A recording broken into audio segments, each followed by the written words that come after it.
Hi guys! Magandang umaga! Welcome back po dito sa Gandara SIU channel for Showbiz Update. Andito na naman nga po akong muli nagbabalik ang nagmamaganda rin yung katsismosang Kim Pao upang maghatid ang latest update and fresh happenings patungkol sa kanilang dalawa.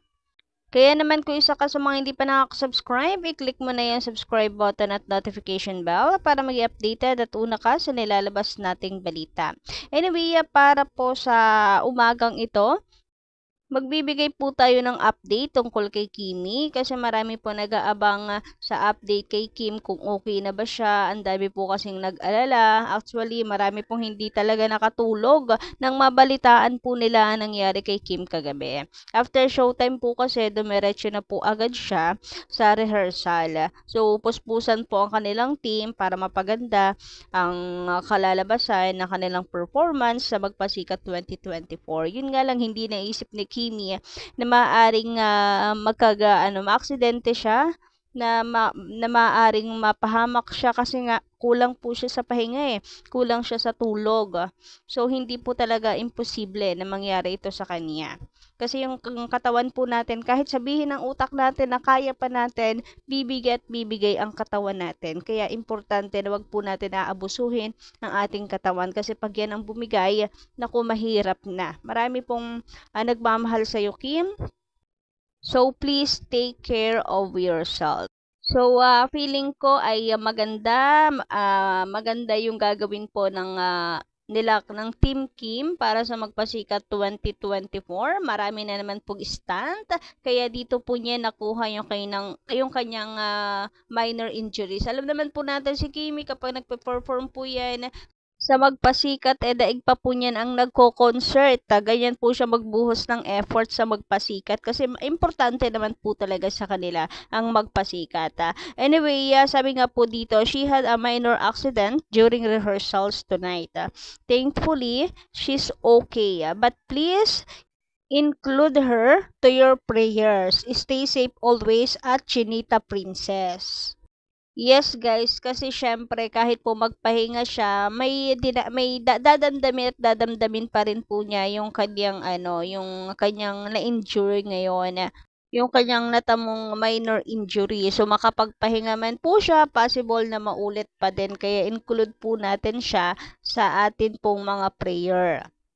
Mula nga po sa ating Kakimpaw fan na si Miss Norilyn Ray, sana po walang masamang nangyari kay Kim. Kahit hindi pa siya or kahit hindi siya manalo basta gumaling siya. Yes, kahit hindi niya masungkit yung pagkapanalo dito sa Magpasikat 2024, ang importante safe siya. Kinakailangan niya mag-rest, kinakailangan niya ng buong araw na pahinga. And huwag kayong mag-alala kasi for sure naman si Papi Paolo hindi po siya pababayaan. And kung magkulit man si Kim, kasi basa ko dito kay Kim Chiu, hindi siya sanay ng walang ginagawa. Hindi siya yung tipo ng taong kaya mag-stay buong maghapon sa bahay lang na nakahiga. So, very productive talaga itong si Kimi. Pero kung magkulit man nga siya, panigurado ang mga tao nakapaligid naman po sa kanya. Pagbabawalan po siya at pagpapahingahin po siya. Mula naman kay Miss Jovelyn Villarojo, sana hindi malala ang kanyang injury dahil sa sobrang sipag, effort sa pagmamahal sa trabaho kaya minsan hindi maiiwasan. Kailangan din magpahinga, mag-relax dahil kailangan din ng energy. Yan ga, Kim, sana makinig ka sa mga advices sa'yo and lesson learned yan na kapag hindi talaga kaya ng katawan, huwag ipilit. Napaka-importante na mayroong rest na kumpleto sa tulog and hindi nagpapalipas ng kain. Health is wealth. Pero wag po kayong mag-alala kasi nagbigay na po ng update si Kimi and all good naman na po siya ngayon. So minor injuries lamang po siya kaya wag niyo na pong stressan yung sarili po ninyo sa pag-aalala sa kanya. Kumbaga ay ina-update niya din ang kanyang mga fans para hindi po mag-worry ng sobra. Kung mapapansin po ninyo dito sa kanyang kamay, ayan, tila may bandage pa po siya dito. And siguro isa po yan sa na-injure sa kanya. Siguro na tuon niya po ito. Tapos, naku, sana wala naman pong bali. Pag na-imagine ko, pag natuon niya yung kanyang kamay ng ganyan, kasi dyan po nakalagay sa may joint. Naku, baka nabali. Sana okay lang po talaga si Kimi. Baka nalaglag siya kasi dun sa may joint nakalagay yung bandage. Sana okay siya o sana gasgas lang. Sana nagasgasan lang kasi kung bali, ay naku, ang sakit po nun kapag hinilot. And the worst, mamamaga pa kung saan mahihirapan na po siyang igalaw ito. So, sana gasgas lang kung na-fell po siya. Samantala, dahil nga po sa nangyari na ito kay Kimi, hindi po maiwasan na ano po, hanapin si Papi Paulo kung nasaan siya or pumunta ba daw siya agad, sumugod ba daw siya agad kay Kim Chiu. Pinuntahan ba agad niya si Kimi or kasama siya dito sa ambulance. So, wag kayong mag-alala, panigurado naman guys ay hindi po pababayaan at i-update po agad si Paulo sa nangyari dito kay Kim.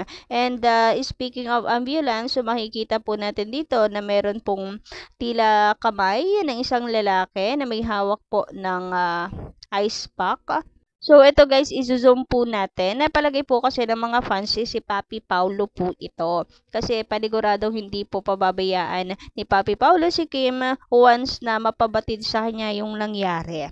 Malamang kasama rin daw po siya sa pagdala kay Kim sa clinic or sa ospital. And baka nga raw po, siya pa ang nagbantay kay Kimi sa ospital magdamag to make sure Kimi is okay, is fine. Wala naman na tayong update kay Paulo, 'di ba, na meron po siyang gawa, na meron siyang ganap. So for sure kagaya ni Kimi ay rest din siya sa taping ng My Love Will Make You Disappear. Kaya eto po, malamang ay meron po siyang oras para bantayan si Kimi magdamag. And kahit naman siguro ano po, meron siyang ginagawa ay bibigyan niya ng oras at lagi siyang may oras para kay Kimi. Samantala, naloka naman po ako dito sa nabasa nating komento kagabi sa atin pong update kay Kim. Sabi dito ba naman, drama lang daw ito ni Kim Chiu para sa kanilang movie. Ha? What? Drama para sa movie? Napakaaga naman po ata. Nagsisimula pa lamang po ang taping ng My Love Will Make You Disappear. Gagawa na agad ang eksena para i-promote. Grabe naman yon for us. Or should I say, hindi po kinakailangan ni Kimi magdrama para lamang po i-promote ang kanilang movie ni Paulo. Si Kim Chiu ay marami nang napatunayan.